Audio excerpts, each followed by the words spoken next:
3 o'clock every single day. The second I walked in that door from school, it was on.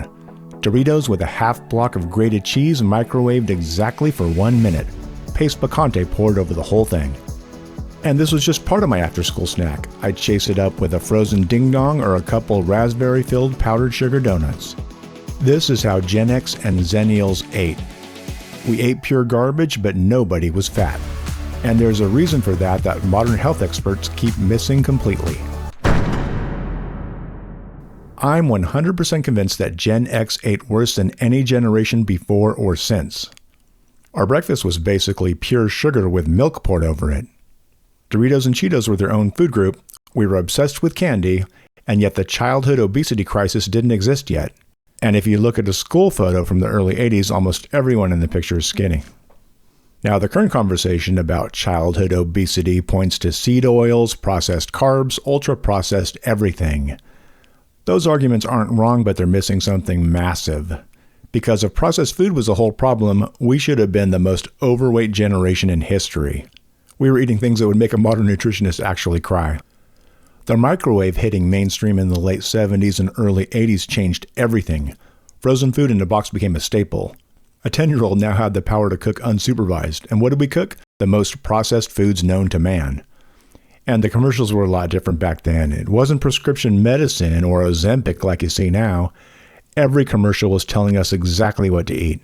Cookie Jarvis, Count Chocula, Captain Crunch, candy bars with their own jingles. They had our number and they knew it. Speaking of microwaves, let's talk about the frozen burrito situation. If you followed the instructions and cooked it for the amount of time set on the package, the middle was still a frozen brick. So you had to cook it too long, and the outside edges turned into this hard off-white leather that you literally could not cut with a knife. It was almost impossible to bite through, but you gave it a shot anyway. And then there were the pizza rolls. This was a different kind of trap. You'd pop the whole thing in your mouth because that's the only way to eat a pizza roll, but then you'd regret that decision. The outside was fine, the inside was molten. You couldn't swallow it because it would burn your throat. You couldn't chew it because it would burn your tongue. You probably should have spit it out, but you didn't. You just sat there, huffing air through your open mouth like a golden retriever, eyes watering, waiting for it to cool down inside your mouth. You'd wait a few minutes, eat another one, but still a huge mistake because these things stayed molten hot for at least 10 minutes. When you came home, you had the house to yourself and ate whatever you could assemble. No one was monitoring anything. It was awesome. And it wasn't just the food at home. We were obsessed with candy in a way that I don't think any generation before or since can match. Me and my sisters spent our entire allowance on it. You'd walk into any corner store and there was a whole section just dedicated to pure sugar. Wax lips, Pop Rocks, candy cigarettes, which looking back is incredible that those even existed. Gobstoppers, Fun Dip, which was just flavored sugar that you ate with a sugar stick that you licked and dipped into the sugar. Lemon Heads, Swedish Fish, or like a big bag of gummy bears, licorice ropes. You get the idea. You'd walk out of that store with a paper bag full of candy and just worked through the whole thing over the course of an afternoon. Nobody said anything. Nobody tracked it. It was completely normal. And let's talk about dinner. If your parents were working late, it was hamburger helper night. 90% salt and noodles. We'd crush a big plate before anyone said a word, then we'd go back outside to play before it got dark. Or it was Hungry Man TV dinners. I really love the Mexican one. You'd get a couple of enchiladas soaked in enchilada sauce. Then there was that brownie that became kind of rubbery, and the refried beans, which would always overcook and dry out a little bit at the bottom and edges, but then be too runny on top. And the Mexican rice turned out all right. This wasn't really enough food to make you full, so we'd bring out a bag of Santitas tortilla chips. Or it would be the Stouffer's French bread pizza for dinner. It was a must to wait 5 to 10 minutes before you ate this one. I'm not sure why all the processed food got so hot, but if you bit into this one too early, it gave your mouth third-degree burns. So yes, we were skinny back then, but with a little bit of tissue damage. Another go-to was banquet chicken.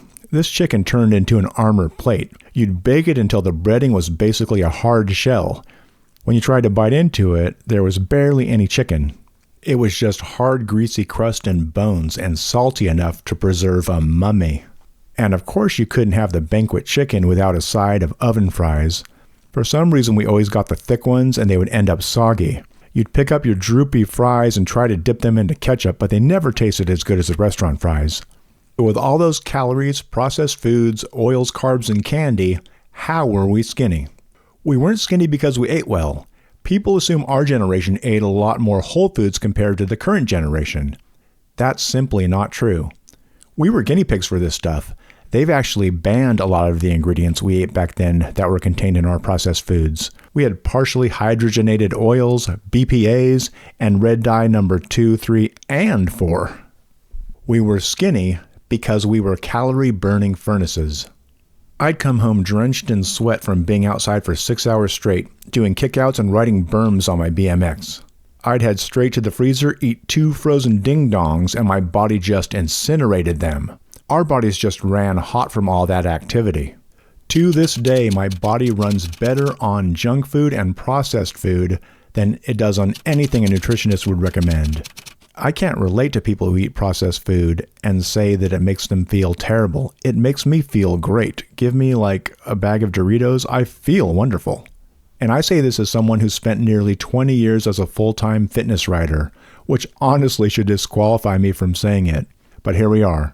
I can go through the Taco Bell drive-thru, order 2 Crunchy Taco Supremes, 2 Bean Burritos, and 1 Nachos Bel Grande and feel incredible. Just pure energy. But give me a salad or some chicken and rice and I need a nap in 20 minutes. And it's not just me. My Gen X and Zennial friends around my same age, we all thrive off of this stuff. I genuinely think it's in our DNA. We were formed by it. I don't eat tons of processed foods and candy regularly anymore, but not because it makes me feel bad. Honestly, it makes me feel great. The problem is I don't move like I did when I was 12, so now it goes straight to body fat. That's literally the point of this entire video in one sentence. It was never the food, it was always the movement. And we moved constantly, not because anyone told us to, just because that's how life worked. Nobody coordinated anything. You just got on your bike and went, because once you rode your bike around the neighborhood, everyone was already out there. It was just understood. That's what we did. Our activity levels were magnitudes higher than the activity levels of kids today. I'm talking magnitudes. It's not even close.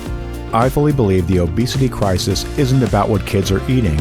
We ate way worse than kids today, and I mean that sincerely. There really is no comparison. The difference is what happened the second we were done eating. We went outside and we didn't come back until the streetlights came on. We didn't even think about it. It was practically automatic. We just went and didn't stop. That's the thing nobody's talking about.